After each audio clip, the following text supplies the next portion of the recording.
A single, perfect tomato sat on the windowsill, its skin a taut, glossy red that seemed to pulse with the last of the evening light. Outside, the world was a shade of brown and gray, and the air hummed with a sound that had driven sane men to prayer and prayerful men to curses. The sound of a million tiny jaws chewing the valley down to its roots. It was the sound of devastation, a dry, rustling chorus that blanketed every field and garden from Stillwater Creek to the ridge, stripping leaves, boring into stalks, and turning a season's hope into brittle lace. Every field but hers. Every garden but Alara's. From her window, she could see the sharp, defiant green of her vegetable rows, an island of impossible life in an ocean of ruin.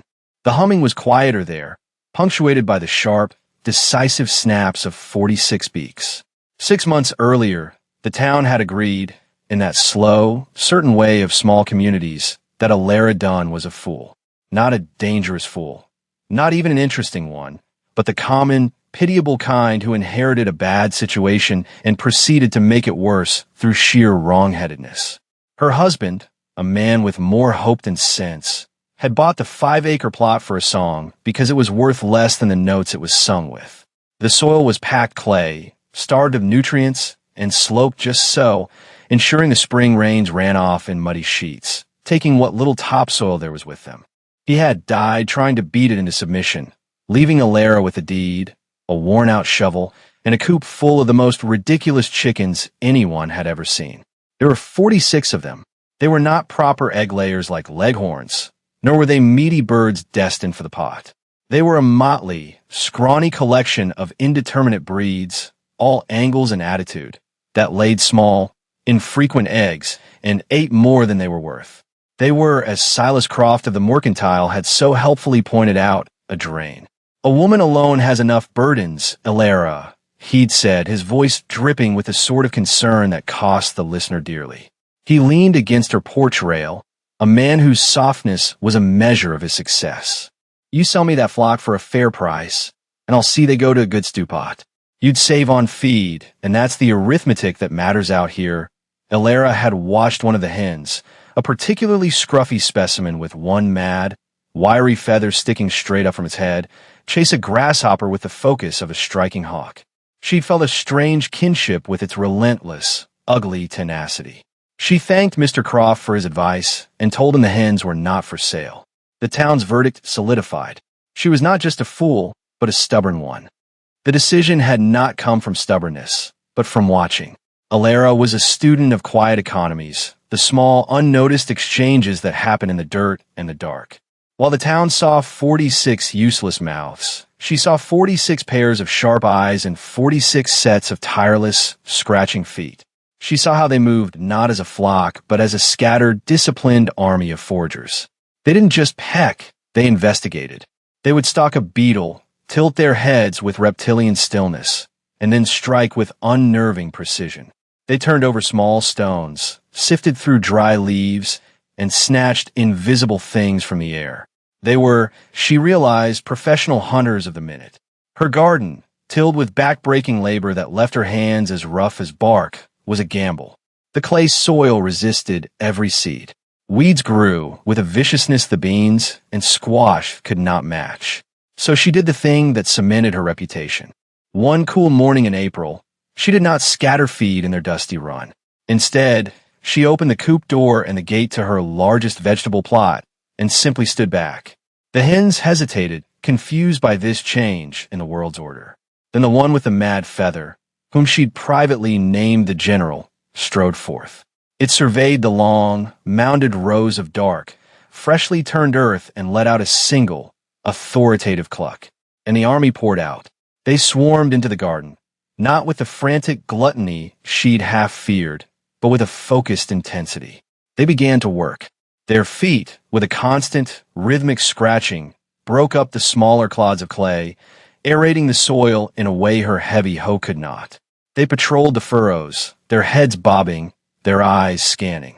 They devoured every cutworm, every slug, every stray seed the wind had blown in from the thistle-choked fields beyond her fence. They were not eating her seeds, which she had planted deeper than usual, but the seeds of every weed that would have soon strangled them. The news traveled through town on waves of disbelief and ridicule. Heard Alara Dunn's plowing with chickens now.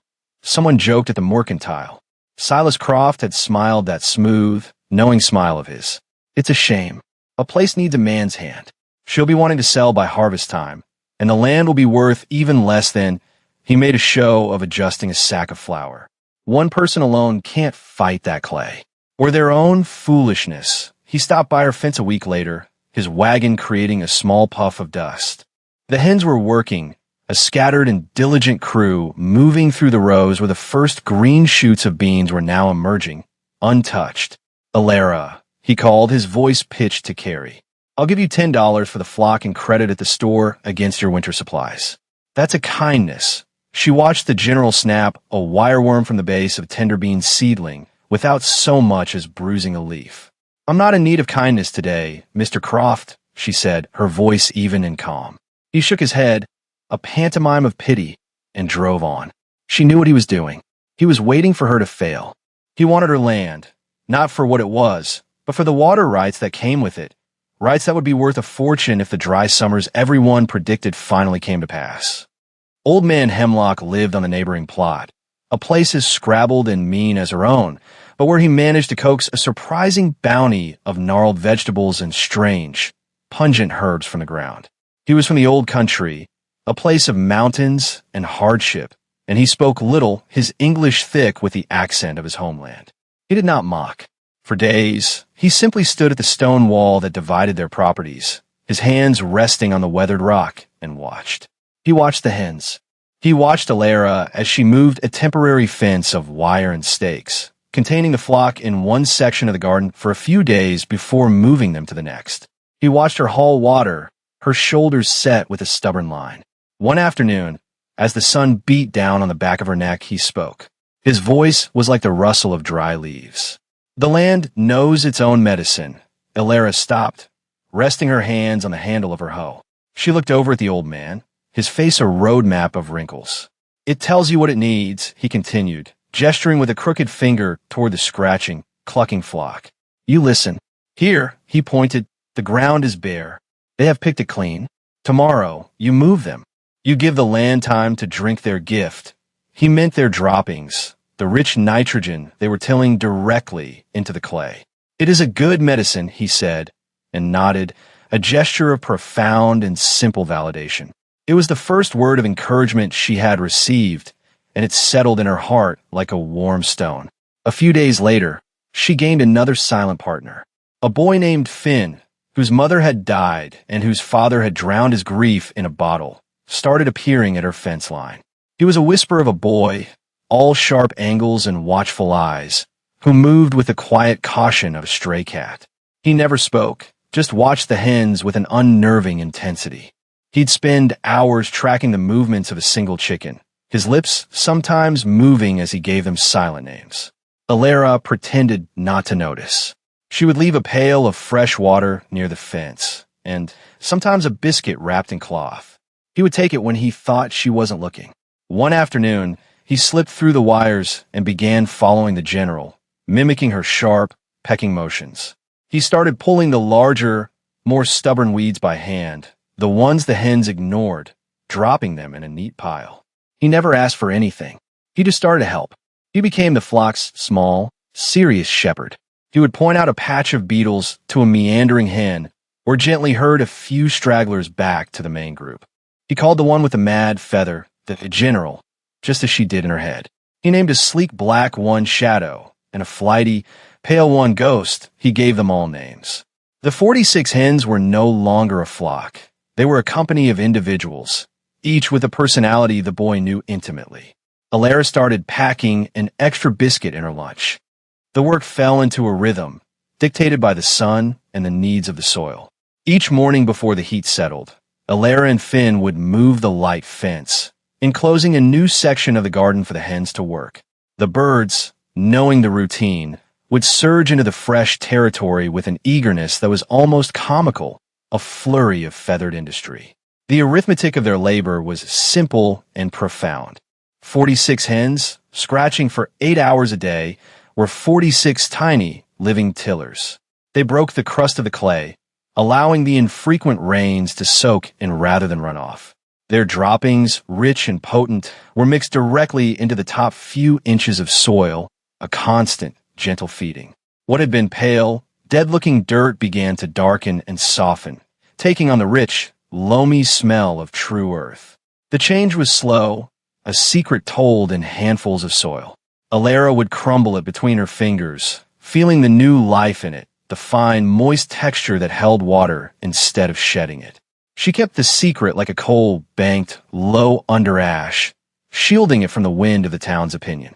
She knew it is easier for people to believe a thing is rotten than to admit they were wrong to mock it. The plants that sprouted in the hen's wake were different.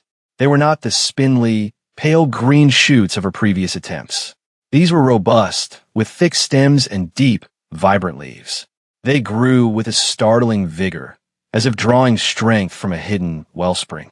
The beans climbed their poles with aggressive speed. The squash vines unspooled across the ground like thick, green rivers, and the tomato plants, her greatest gamble, grew dense and heavy, their branches bowing with the promise of fruit. There were almost no pests.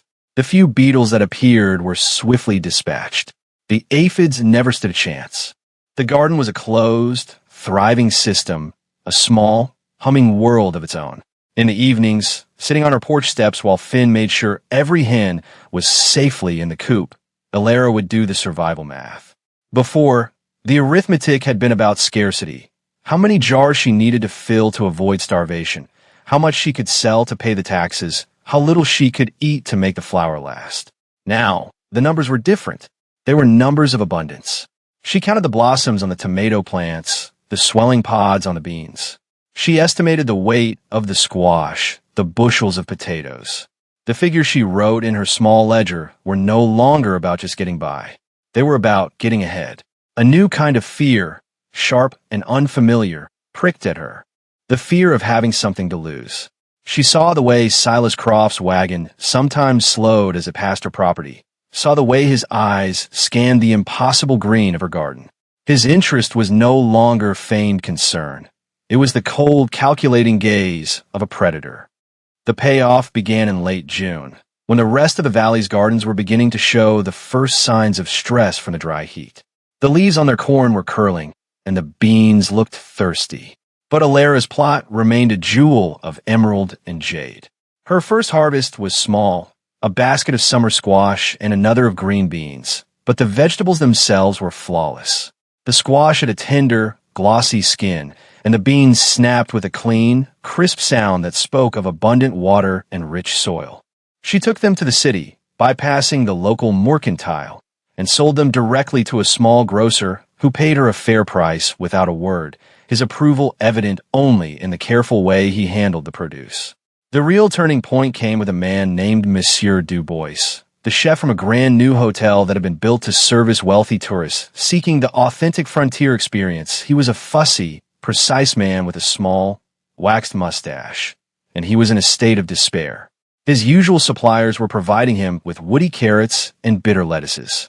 He claimed the local produce lacked soul. His driver had stopped at the mercantile in town to ask about local farms, and Silas Croft had laughed. "There's the Widow Dunn's place," Croft had said, his voice carrying through the store. "She grows vegetables with chickens. Perhaps they have soul." He meant it as a joke, a final twist to the knife. But Monsieur Dubois, a man who believed in a kind of culinary magic, was intrigued. He arrived at Alara's gate in a polished black automobile that looked alien against the dusty road. He stepped out, dusting his trousers, and stared at her garden. He did not see a fool's project. He saw what Alara saw: life, health, vitality. He saw order and purpose. He walked between the rows, Finn shadowing him like a small, wary ghost. He touched a tomato leaf, sniffed a sprig of dill. He did not ask about her methods. He asked for a knife. Alara brought him one. He sliced a tomato directly from the vine, a deep blood-red globe that smelled of sunshine and earth. He closed his eyes and tasted it. A slow, beatific smile spread across his face. "Madam," he said, his voice filled with a reverence Alara had never heard before. "This is not a vegetable. This is an idea. It is a memory of what a tomato should be." He tasted a raw bean, a young carrot pulled straight from the ground. His conversion was instant and total. He did not haggle. He named a price for a weekly delivery of whatever she deemed ready, a price that made Alara's breath catch in her throat. It was more than she had hoped to make in the entire season. When his automobile departed, leaving a cloud of dust and the scent of expensive cologne, Alara looked at the money in her hand. It felt solid, real, a shield against the coming winter. The town was no longer laughing. Now, they were whispering. The arithmetic had changed for them, too. The single, foolish woman was suddenly a mystery, and her success was an affront to the way things were supposed to be. The sky, which had been a pale, hazy blue for weeks, turned to a sheet of hammered brass. The heat was no longer just a discomfort. It was a physical presence, a weight that settled on the valley and pressed the life out of everything. The creek shrank, pulling back from its banks to reveal cracked, sun-baked mud. The wells grew shallower. Old Man Hemlock squinted at the horizon each morning, his face grim. The air is too still, he told Alara over the stone wall.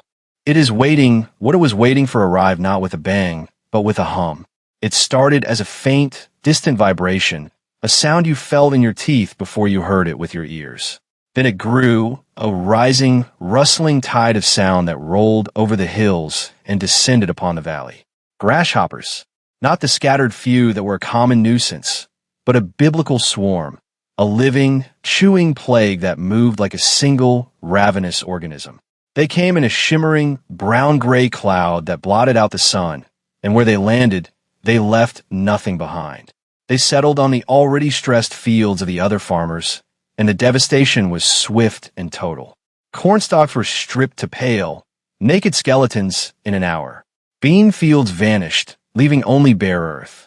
The desperate, frantic shouts of men, trying to beat them back with blankets and shovels, were swallowed by the overwhelming, indifferent hum of the insects. It was a ruinous, indiscriminate reaping. The cloud descended on Alara's property, a wave of voracious hunger.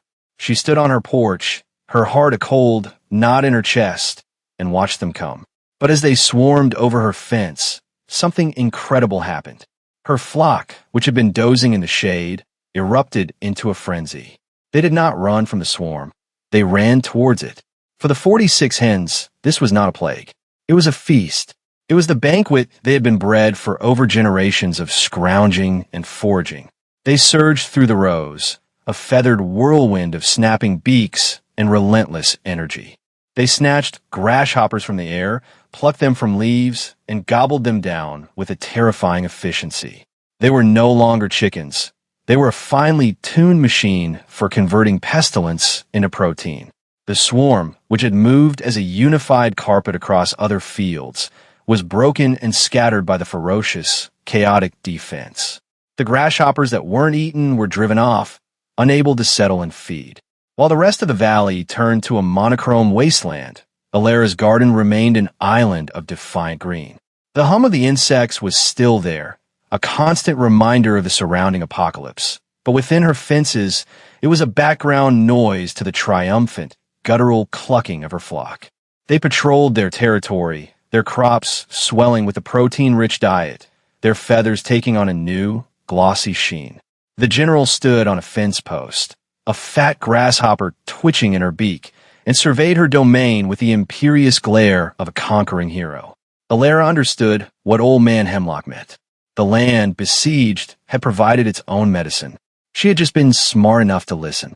Silas Croft was a man who measured the world in profit and loss, and the grasshopper plague was tipping his ledgers deep into the red.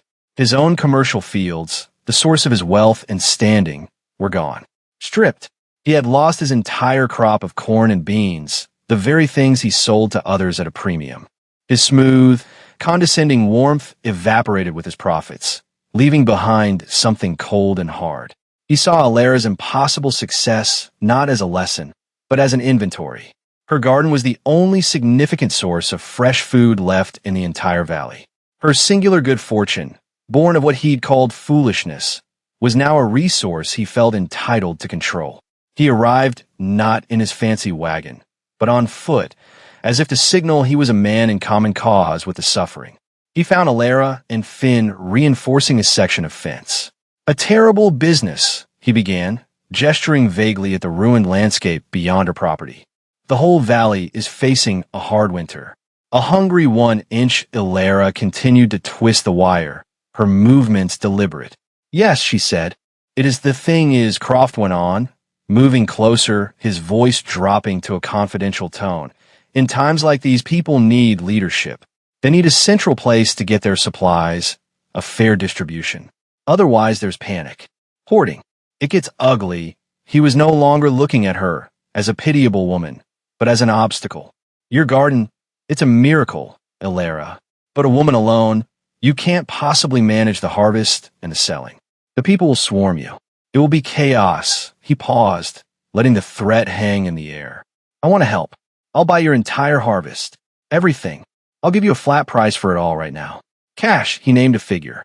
It sounded like a lot of money, but Ilera, who had spent months doing her quiet arithmetic, knew instantly what it was. It was a fraction of what the produce was now worth. He would pay her that pittance, and then he would sell her own food back to her hungry neighbors at 10 times the price. He was not offering to help the town.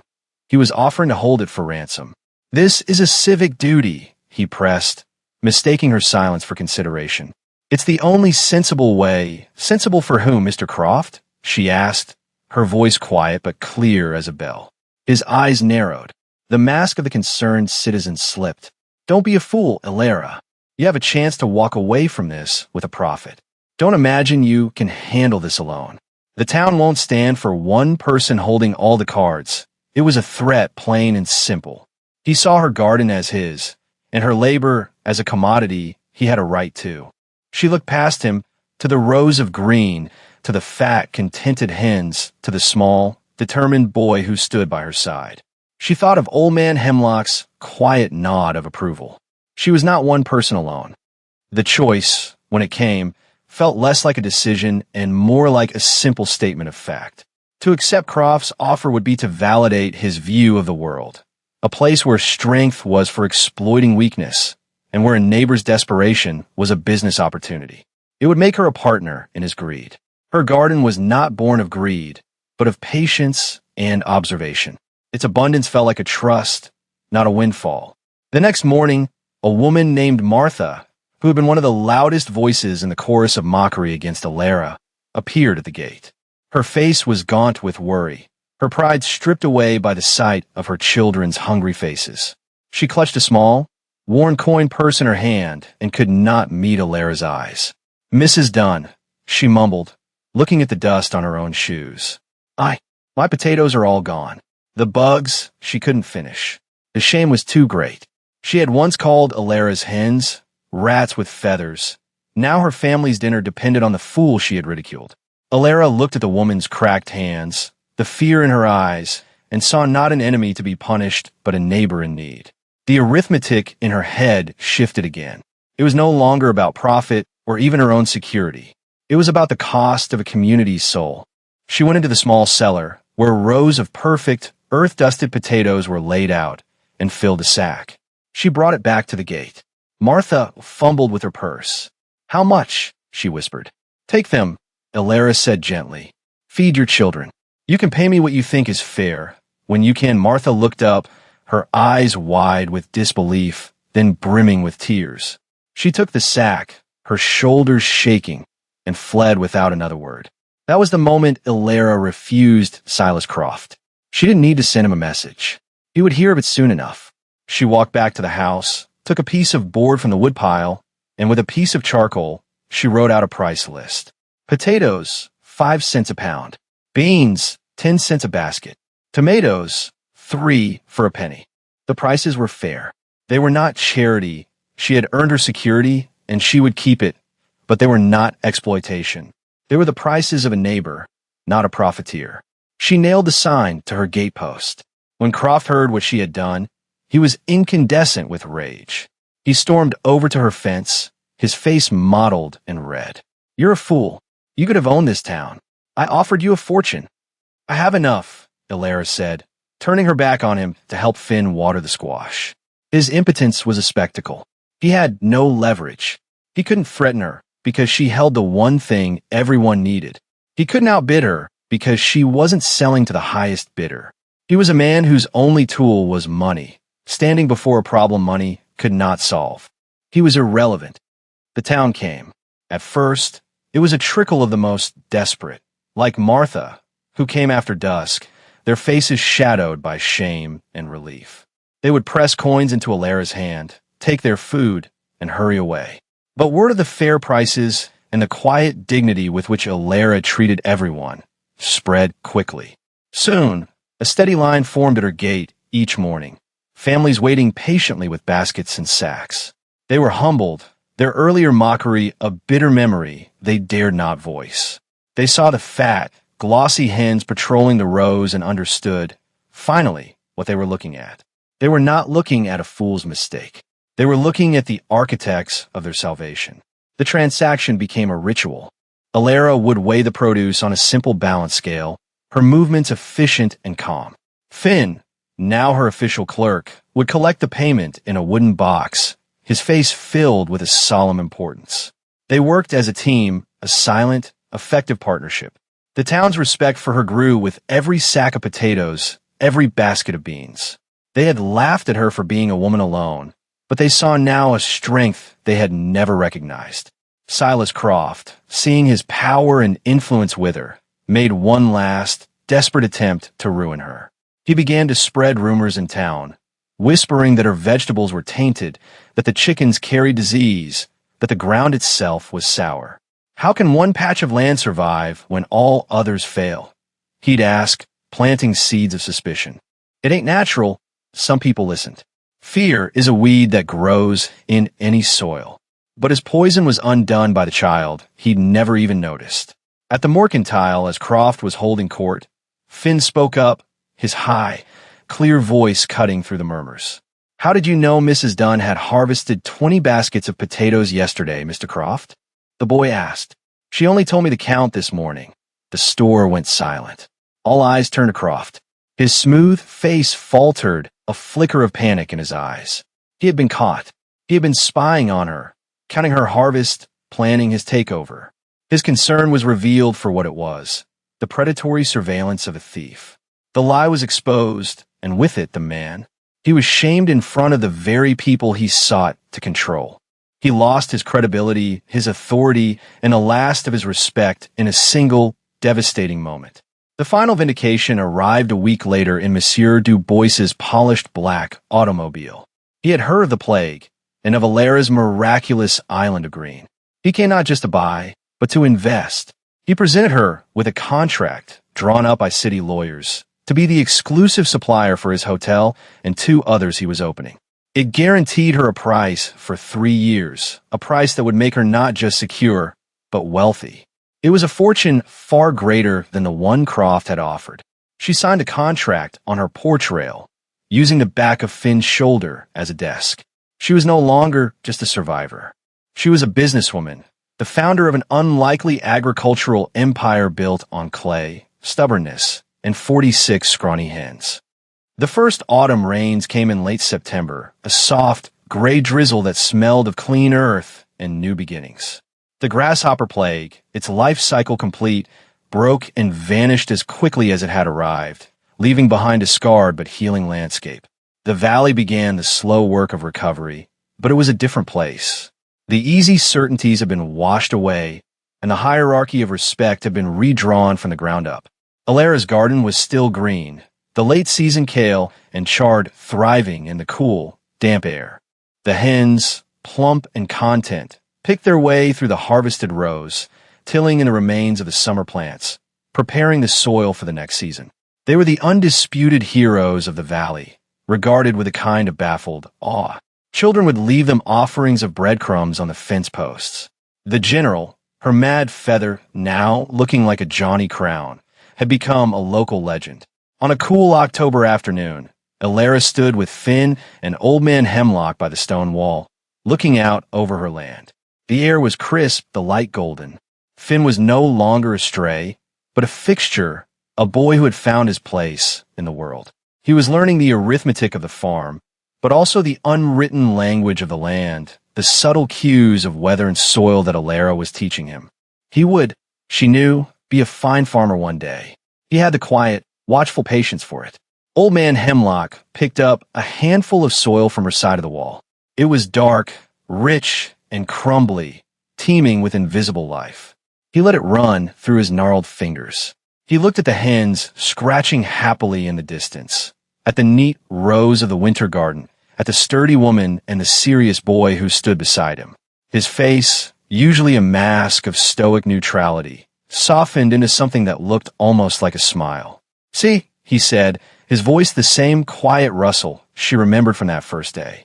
The land knew its own medicine. He looked directly at Alara, his eyes clear and bright. You just had to listen. The aphorism, once a cryptic piece of advice, was now a proven, fundamental truth. She had listened not to the scorn of the town or the greedy whispers of men like Croft, but to the quiet, insistent logic of the earth itself. She had trusted the small, the overlooked, the ridiculous. And in doing so, she had saved not only herself, but the community that had once cast her out. She was not a fool or a widow or a woman alone. She was Alara Dunn of the Dunn Farm, a person of authority and quiet strength, a woman who knew the value of things others deemed worthless, and who had learned to cultivate not just a garden, but a future.